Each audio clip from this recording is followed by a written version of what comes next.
Imagine a fortune so vast it could change your life overnight. For more than a century, its exact whereabouts have eluded historians and treasure hunters alike. The Kruger Millions isn't just a story about gold. It's a story about the struggle for power during the Second Boer War, the actions of President Paul Kruger's government, and the lengths people will go to protect or seize wealth in times of conflict. What truths lie buried with this missing treasure?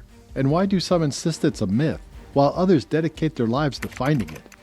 We'll trace its wartime concealment, the searches it inspired, and the most plausible explanations for why it's still missing. To understand how gold became the center of this mystery, we first need to look at the world that created the Kruger Millions. Gold in 19th century South Africa was never just a commodity. It shaped destinies, sparked conflict, and defined the fate of a nation at a crossroads.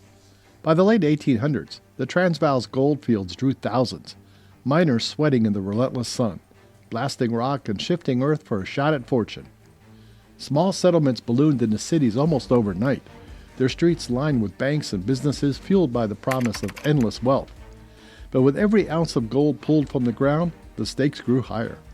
Paul Kruger, president of the South African Republic, understood that his government's hold on these riches was both a blessing and a burden. Beneath the surface, the shadow of war was growing. The British Empire, already dominant across much of the globe, turned a keen eye toward the Transvaal's gold. To British officials, the mines represented a way to finance their industrial expansion and maintain their influence on the world stage. For Kruger and the Boers, the gold was more than currency. It was about defending independence, a lifeline in the face of an empire that saw their existence as an obstacle. Each side recognized that the gold was the real prize, and the threat of war became impossible to ignore. When war finally broke out in 1899, the fate of the gold reserves became a central question. Historians believe the hidden reserves could have been worth the equivalent of tens of millions today, though exact figures remain speculative. If the British captured the fortune, it would strengthen their campaign. If the Boers could hide or move it, they might sustain their resistance longer. As British forces advanced, rumors circulated. Was the gold already hidden in remote caves or spirited away by train under cover of darkness? Or had it vanished entirely, scattered in secret to keep it from enemy hands? Moving tons of bullion through hostile territory was a logistical nightmare. Any mistake could tip off British patrols. Kruger and his advisors reportedly scrambled to keep the treasure out of reach, making hasty decisions as the front lines shifted. Some accounts describe gold-laden wagons disappearing into the wilderness, while others mentioned secret shipments on railways bound for uncertain destinations. Each version added another layer to the confusion, and as Kruger himself fled the capital for Europe, the uncertainty only deepened. Did he take the gold with him, or entrust it to loyalists who scattered it across the veld? British officials, frustrated by the lack of answers, suspected an elaborate deception. One diplomat remarked that the gold was hidden with purpose, fueling speculation that it might have been smuggled to Europe or buried somewhere in the South African bush. Stories multiplied. Some said the treasure was broken up and distributed to fund the Boer resistance, while others insisted it remained untouched, waiting to be found. But for all the rumors, no one could produce definitive proof of what happened to the Kruger Millions. Theories began almost as soon as Kruger fled. Each new account, rumor, or supposed clue only drew more people into the mystery, setting the stage for a century of searches and speculation. The search for the Kruger Millions has become a pursuit defined by frustration, endurance, and the hope that the next clue will finally be the one.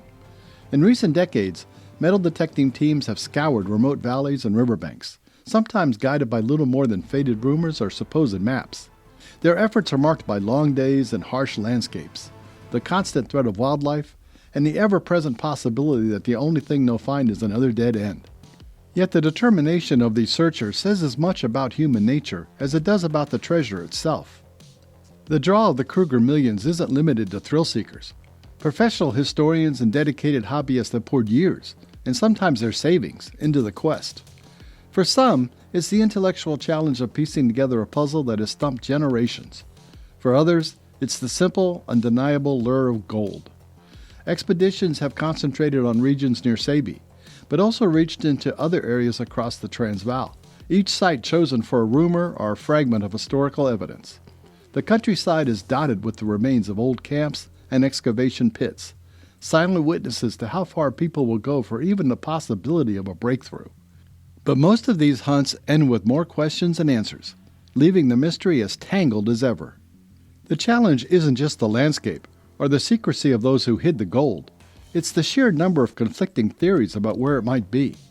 Some believe the treasure lies in caves, sealed away behind rockfalls, or hidden by overgrown brush. Others argue it was dumped into rivers, making it nearly impossible to recover. There are persistent claims that the gold left the country entirely, funneled into European banks or moved by trusted couriers during the chaos of war.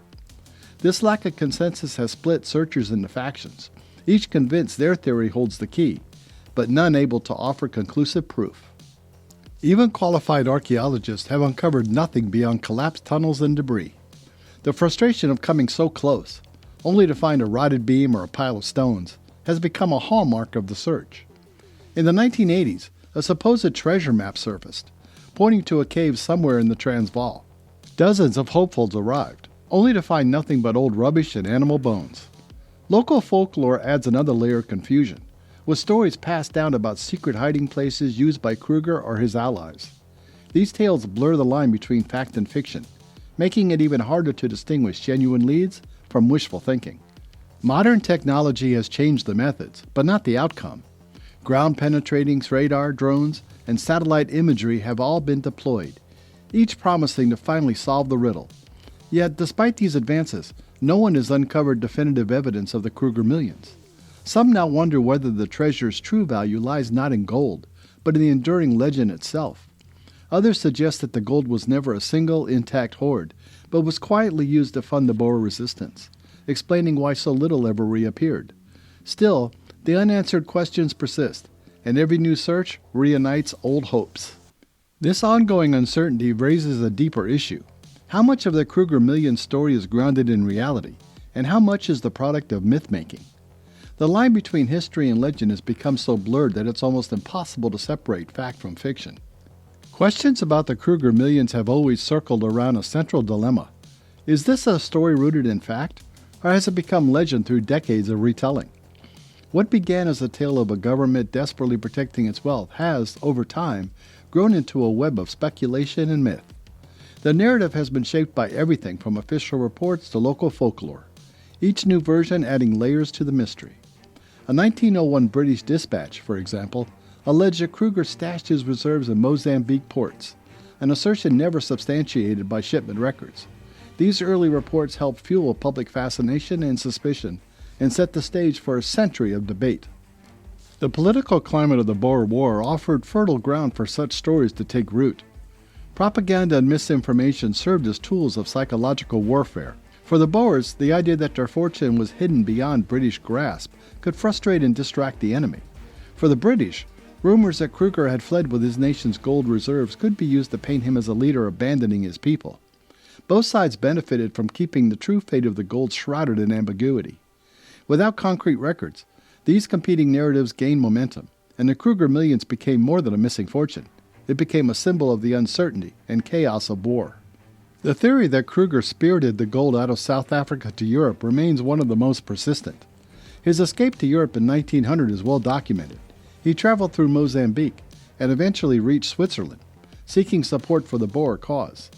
This journey has given rise to the belief that the treasure followed him, possibly deposited in Swiss banks under a web of secrecy. Yet no archival vetting of Swiss ledgers has proven a link to his gold, and no contemporary records confirm any such transfer. The lack of evidence hasn't stopped the theory from spreading, but it leaves the story balanced on speculation rather than proof.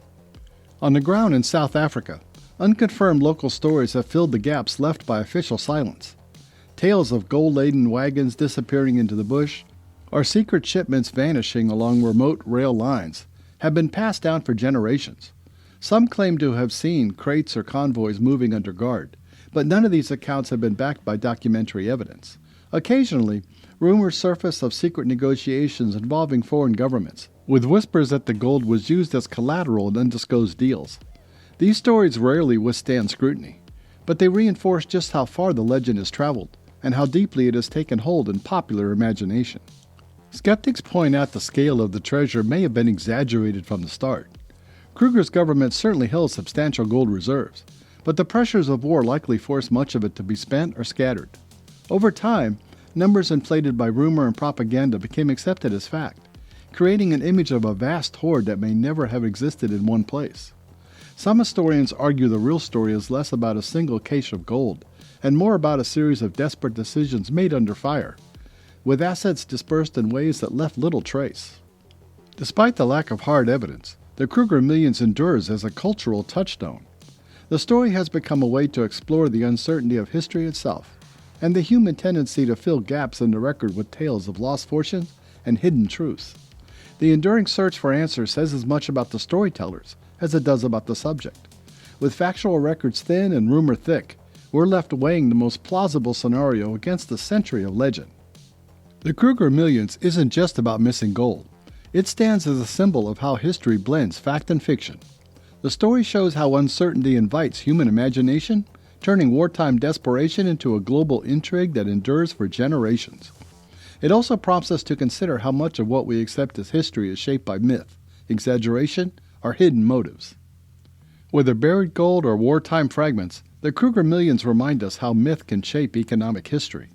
For today's entrepreneurs, the real lesson lies in how uncertainty and narrative can amplify value, whether in treasure hunts or startup pitches.